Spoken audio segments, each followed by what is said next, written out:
ዘፍጥረት ምዕራፍ 17 ላይ እግዚአብሔር ለአብርሃም እንዲህ ይለዋል።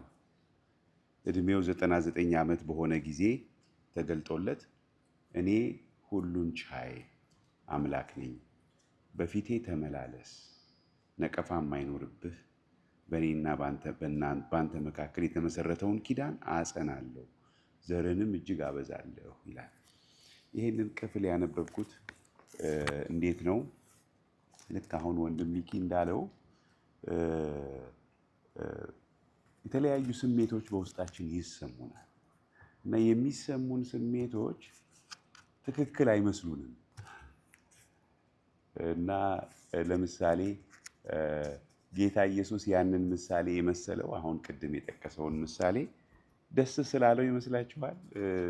ዘፈን ስንዘፍንላችሁ ልጆች በጨዋታ መካከል ዘፈንላችሁ አጨፍሩም፣ ሙሾ አወጣን አታለቅሱም የሚለውን ሀሳብ እኮ ያለው ምንም ብናደርግ ምላሻችሁ ተገቢው አይደለም እኮ እያለ እኮ ነው። ብሶቱን እኮ ነው የሚናገረው። ማን? ጌታችን ኢየሱስ ክርስቶስ። ጌታ ያዝናል እንዴ? በጣም ያዝናል። እኔ እዚህ ተንበርክኬ ጠዋት መንፈስ ቅዱስ እንደሚያዝን እያሰብኩ ነበር። መንፈስ ቅዱስ ያዝናል። አቤቱ መንፈስ ቅዱስ ሆይ ና ሙላው ምናምን ብንል እያዘነ አይሞላውም። መንፈስ ቅዱስ እንዳያዝን ነው እንጂ እኛ መትጋት ያለብን መንፈስ ቅዱስ ያዝን እና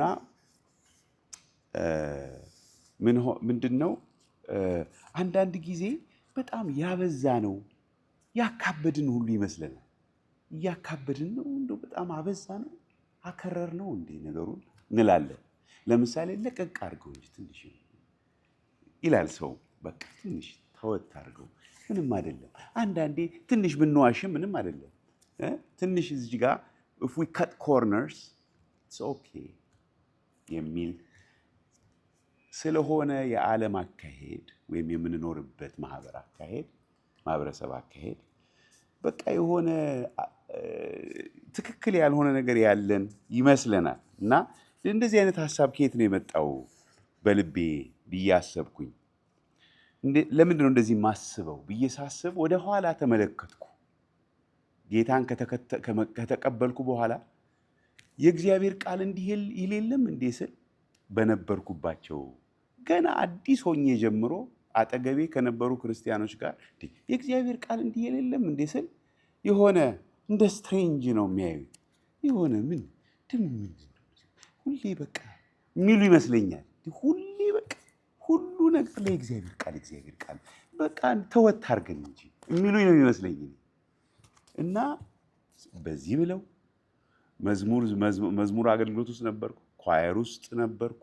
እዛ ውስጥም ይህ እግዚአብሔር ቃል እንዲህ የለም እንዴ ስል ይሄኛው ነው አለኝ። አንድ ጊዜ ፕሮግራም የሚመራው ማን ነው?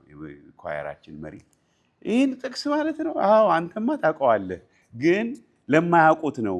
አዎ እሱን ማለት ነው። የእግዚአብሔር ቃል ይሄን እያለ ለምን እንዲህ እናደርጋለን ስል በቃ የሆነ ምን እንደው አሰናካይ እመስላለሁ፣ ግን እንደዛ ቃሉ ይላል ነው እኮ የምለው።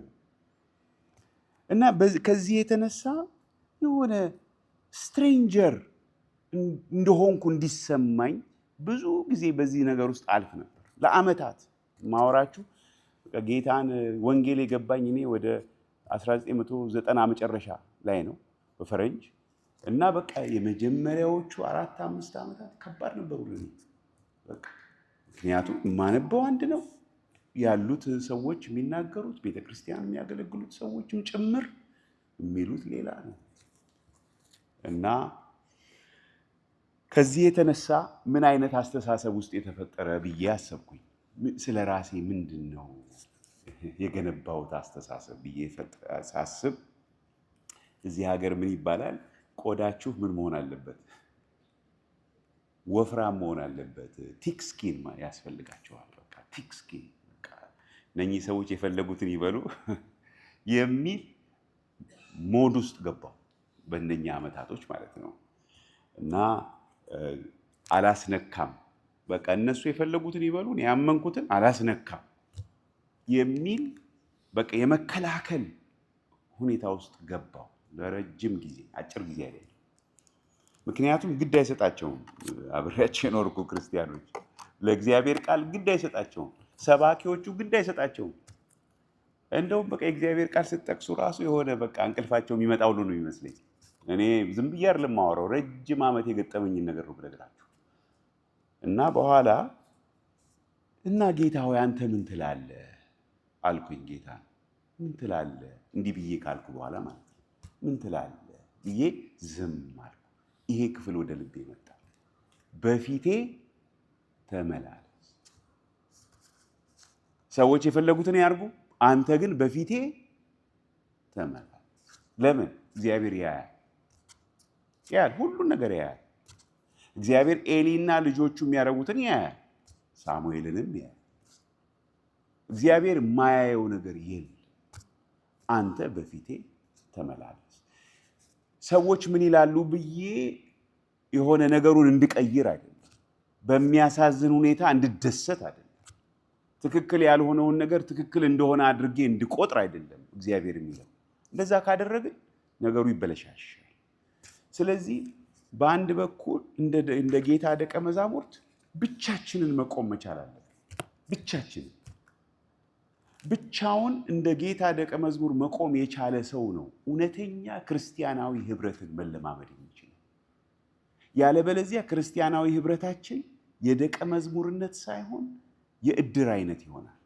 ዝም ብለን በቃ የሆነ ዝም ብሎ ያመቻመችን ይሆናል። እንደዛ ግን አይደለም። ክርስቲያናዊ ህብረት ደቀ መዛሙርት ሆነን እግዚአብሔር